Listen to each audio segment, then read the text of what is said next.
Film की शुरुआत 1999 से होती है, जहां पर न्यू ईयर ईव की पार्टी बनाई जा रही है, जहां पर टोनी स्टार्क एक साइंटिस्ट से मिलता है जिसका नाम माया हैंसन होता है। दरअसल माया हैंसन टोनी स्टार्क को बताती है कि उसकी कंपनी ने एक ऐसा ट्रीटमेंट बनाया है जो सेल्स को रीजनरेट करके किसी भी अपाहिज आदमी को दोबारा से स्वस्थ बना सकती है। इसके बाद हम देखते हैं कि टोनी स्टार्क अपनी साइंटिस्ट के साथ एक लिफ्ट में जा रहा होता है, लेकिन तभी अचानक से एक साइंटिस्ट जिसका नाम एल्ड्रिच होता है, दरअसल ये साइंटिस्ट अपाहिज होता है और वो टोनी स्टार्क का रास्ता रोक लेता है। वो उससे बात करना चाहता था। दरअसल ये साइंटिस्ट टोनी स्टार्क के काम से बहुत ज्यादा खुश होता है, इसका बहुत बड़ा फैन होता है। वो टोनी स्टार्क से कहता है कि हमारी कंपनी एक बहुत ही बड़ा एडवांस टेक्नोलॉजी लाने वाली है और मैं चाहता हूं कि तुम हमारी कंपनी को ज्वाइन कर लो। लेकिन टोनी स्टार्क उसकी इस बात को डिनाई कर देता है और वहां से चला जाता है। अब हम देखते हैं कि मूवी प्रेजेंट टाइम यानी कि 2012 में आ जाती है। यहाँ पर हम देखते हैं कि टोनी स्टार्क को मेंटल इश्यूज होना शुरू हो गए हैं, क्योंकि जब आयरन आर्मी ने न्यूयॉर्क सिटी के ऊपर हमला किया था उसकी वजह से बहुत सारे लोगों की जान चली गई थी, जिसकी वजह से टोनी स्टार्क मेंटल स्ट्रेस से गुजर रहा था। उसको किसी भी वक्त पैनिक और एंजाइटी अटैक्स हो जाया करते थे, जिसकी वजह से टोनी स्टार्क बहुत सारी तादाद में आयरन मैन की आर्मी बनाता है। टोनी स्टार्क ने यह आर्मी इसलिए भी बनाई थी कि अगर एलियंस ने दोबारा न्यूयॉर्क या पृथ्वी के ऊपर हमला कर दिया तो उनका मुकाबला कौन करेगा, इसलिए उसने बहुत सारी तादाद में आयरन मैन की आर्मी बना दी थी। इसके बाद हम देखते हैं कि पूरी सिटी के अंदर टेररिस्ट अटैक हो रहे हैं, जिसके अंदर अलग अलग लोकेशंस पे बॉम्बिंग्स की जा रही हैं और इस अटैक्स के पीछे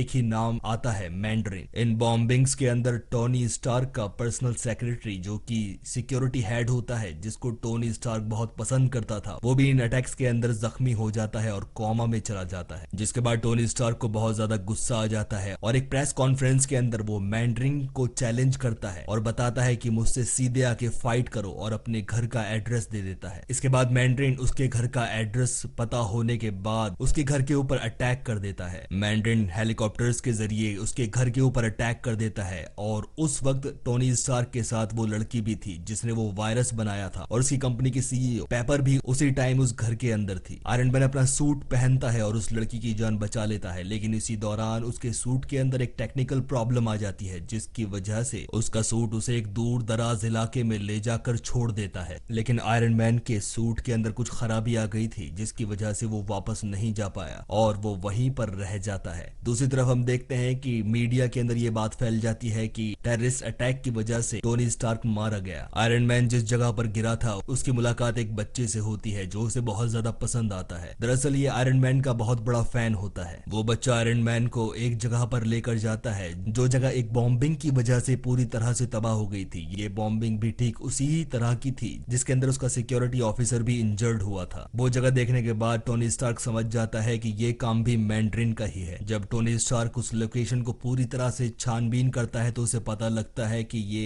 एक उसी वायरस का काम है जिसका नाम एक्सट्रीमिस है, जिस प्रोजेक्ट के ऊपर उसकी साथी काम कर रही थी। टोनी स्टार्क उस शहर में रहने के बाद मैंड्रिन की लोकेशन तलाश करने में जुट जाता है, लेकिन उसे कामयाबी हासिल नहीं हो पाती। लेकिन वो बच्चा उसकी लोकेशन जानता था। वो टोनी स्टार्क को मैंड्रिन की लोकेशन तक ले जाता है। इस शहर में कुछ दिन बिताने के बाद टोनी स्टार्क अपने लिए बहुत सारे वेपन्स तैयार कर लेता है और वो मैंड्रिन के घर के ऊपर अटैक कर देता है। वहां पर जाने के बाद उसे पता लगता है कि यहाँ पर मैंड्रिन नहीं बल्कि उसकी जगह कोई और है। ये पूरी तरह से टोनी स्टार्क के लिए एक ट्रैप तैयार किया गया था। वो आदमी जिसको टोनी स्टार्क मैंड्रिन समझ रहा था बल्कि एक एक्टर था जो छोटी मोटी वीडियोस बना करके उनको पब्लिश कर दिया करता था और उसके लिए इसको पैसे मिला करते थे। इसके बाद मूवी के अगले सीन में हम देखते हैं कि टोनी स्टार्क मैंड्रिन का पता लगा लेता है और उसके हेडक्वार्टर्स में अकेला ही चला जाता है अपने एडवांस वेपन्स के साथ। वो उस हेडक्वार्टर में मैंड्रिन को सर्च करता हुआ जाता है, लेकिन वहां पर उसे किलियन मिलता है। किलियन वही शख्स है जब 1999 के अंदर किलियन ने टोनी स्टार्क को उसकी कंपनी ज्वाइन करने का ऑफर दिया था। वो उसे इस कंडीशन में देखने के बाद हैरान हो जाता है क्योंकि अब किलियन पूरी तरह से स्वस्थ था और अपने पैरों पर चल सकता था। इसी दौरान टोनी स्टार्क को कैप्चर कर लिया जाता है। किलियन टोनी स्टार्क को बताता है कि मैंने वही वायरस इस्तेमाल करके अपनी डिसेबिलिटी को खत्म कर दिया है जिस वायरस के लिए मैं तुम्हें अपनी कंपनी में इनवाइट करना चाहता था। इसके बाद किलियन टोनी स्टार्क को बताता है कि मैंने तुम्हारी दोस्त और सेक्रेटरी पेपर को भी किडनैप कर लिया है और उसे वायरस भरा इंजेक्शन लगा दिया है। किलियन टोनी स्टार्क को होलोग्राफिक इमेज के थ्रू पेपर को दिखाता है जो एक अननोन लोकेशन पर कैप्चर की हुई होती है। यहाँ पर हम देखते हैं कि वही लड़की जिसने ये वायरस बनाया था और जो बहुत सालों से टोनी स्टार्क के लिए काम काम कर रही थी, दरअसल वो किलियन की सेक्रेटरी थी। लेकिन जब इस लड़की को ये पता लगता है कि किलियन ने इस वायरस का गलत इस्तेमाल किया है और लोगों की जानें ली है, वो अपने आप को वायरस से इंजेक्ट करने के लिए कहती है। लेकिन ये देखने के बाद किलियन उसको शूट कर देता है, क्योंकि जब किसी की बॉडी में ये वायरस चला जाता है तो वो बुरी तरह से एक्सप्लोड हो जाता है। यहाँ पर हमें पता लगता है कि किलियन एक ऐसी टेक्नोलॉजी इस्तेमाल करता था जिसकी वजह से कोई भी इसको ट्रेस नहीं कर सकता था। तभी हम देखते हैं कि टोनी स्टार्क की वॉर मशीन भी किलियन के पास होती है, जो उसका फ्रेंड रोड्स चला रहा था। इसने उसको भी कैप्चर कर लिया था, लेकिन रोड्स उस मशीन से बाहर नहीं निकलना चाहता था, जिसकी वजह से वो अपने हाथों की पावर इस्तेमाल करके उसको बहुत ज्यादा हॉट यानी कि गर्म कर देता है। इससे पहले कि किलियन रोड्स को मार पाता, टोनी स्टार्क अपने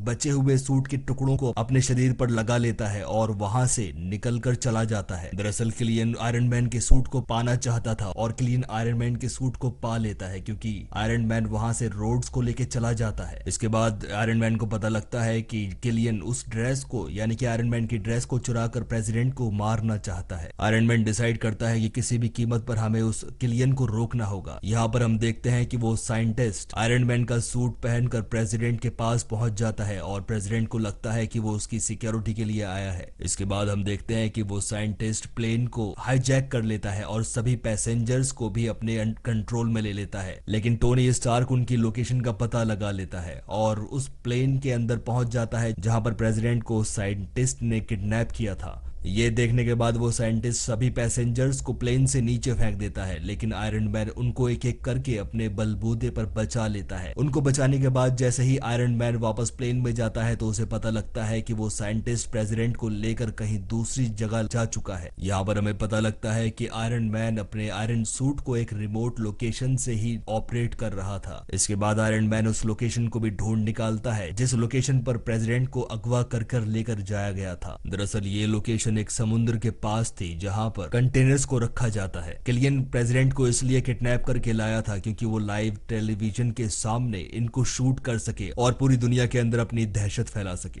दरअसल प्रेसिडेंट को किडनैप करना इतना ज्यादा आसान नहीं था, लेकिन इस काम को इजी करने के लिए वाइस प्रेसिडेंट ने किलियन की हेल्प की ताकि प्रेसिडेंट के मरने के बाद वो वाइस प्रेसिडेंट खुद से प्रेसिडेंट बन सके। और इसके साथ उसका दूसरा रीजन ये भी था क्योंकि वाइस प्रेसिडेंट की एक डिसेबल्ड बेटी थी जिसमें किलियन ने उसको प्रॉमिस किया था कि उसको वायरस देने के बाद उसको दोबारा से स्वस्थ बनाया जा सकता है। इसके बाद हम देखते हैं कि टोनी स्टार्क और रोड्स यानी कि उसका फ्रेंड उस लोकेशन पर पहुंच जाते हैं जहां पर प्रेसिडेंट को किडनैप करके रखा गया था। टोनी स्टार्क अपने फ्रेंड रोड्स से कहता है कि मैं सीईओ को जाकर बचाऊंगा और तुम प्रेसिडेंट को जाकर बचाना। इसके बाद हम देखते हैं कि आयरन मैन किलियन का सामना करता है और किलियन ने भी आयरन मैन का एक सूट पहना हुआ है। इनके अंदर जबरदस्त फाइट सीन देखने को मिलते हैं। दूसरी तरफ रोड्स प्रेसिडेंट को सूट के अंदर बचा लेता है और उन्हें एक सेफ लोकेशन पर भेज देता है। दूसरी तरफ हम देखते हैं कि आयरन मैन अपनी सीईओ को बचाने के लिए जाता है, लेकिन वो उसके हाथ में आने से पहले ही नीचे गिर जाती है जहां पर बहुत भयंकर आग लग रही होती है। ये देखने के बाद टोनी स्टार्क बहुत ज्यादा सैड हो जाता है क्योंकि उसकी कंपनी की सीईओ अब आग में जलकर मरने वाली थी। लेकिन पेपर उस आग से बच जाती है क्योंकि वो वायरस उसके अंदर इंजेक्ट कर दिया गया था और उसकी बॉडी ने उस वायरस को एक्सेप्ट कर लिया था, जिसकी वजह से वो बहुत ज्यादा स्ट्रॉन्ग बन जाती है। इसके बाद टोनी स्टार्क को बहुत गुस्सा आता है और वो किलियन के पास उसको मारने के लिए जाता है, लेकिन किलियन बहुत ज्यादा पावरफुल बन जाता है और वो आयरन मैन के ऊपर अटैक करता जाता है और आयरन मैन के सूट के 2 टुकड़े कर देता है। आयरन मैन समझ जाता है कि ये बहुत ज्यादा पावरफुल हो चुका है और इसको एक बंदा नहीं हरा सकता। लेकिन इससे पहले कि आयरन मैन कुछ और कर पाता, उसको एक आइडिया आता है। वो अपने एक सूट को उसके शरीर पर चिपका देता है। इस सूट की खासियत ये होती है कि ये सूट खुद को ही ब्लास्ट कर देता है। वो सूट किलियन की बॉडी के ऊपर चिपक जाता है, लेकिन किलियन ने ये पहले से ही सोच कर रखा हुआ था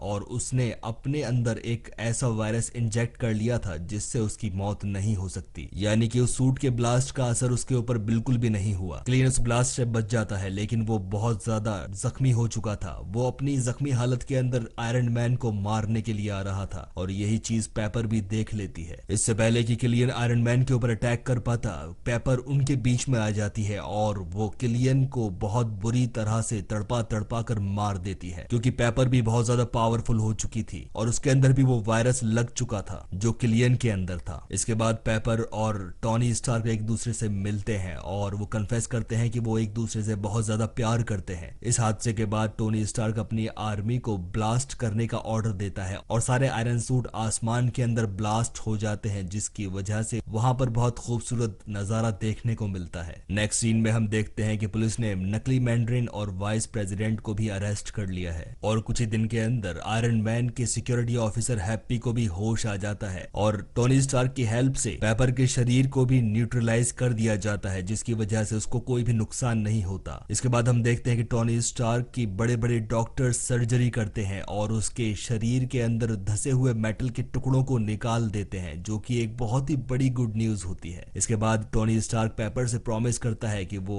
आयरन मैन का सूट कभी भी नहीं पहनेगा और उसे किसी भी आर्क रिएक्टर की जरूरत नहीं है और वो आयरन मैन सूट के बिना भी आयरन मैन है। और यहीं पर आयरन मैन मूवी की एंडिंग हो जाती है। दोस्तों, अगर आपको ये फिल्म पसंद आई तो कमेंट करना बिल्कुल मत भूलिएगा। मिलता हूं नेक्स्ट वीडियो में, तब तक के लिए टेक केयर।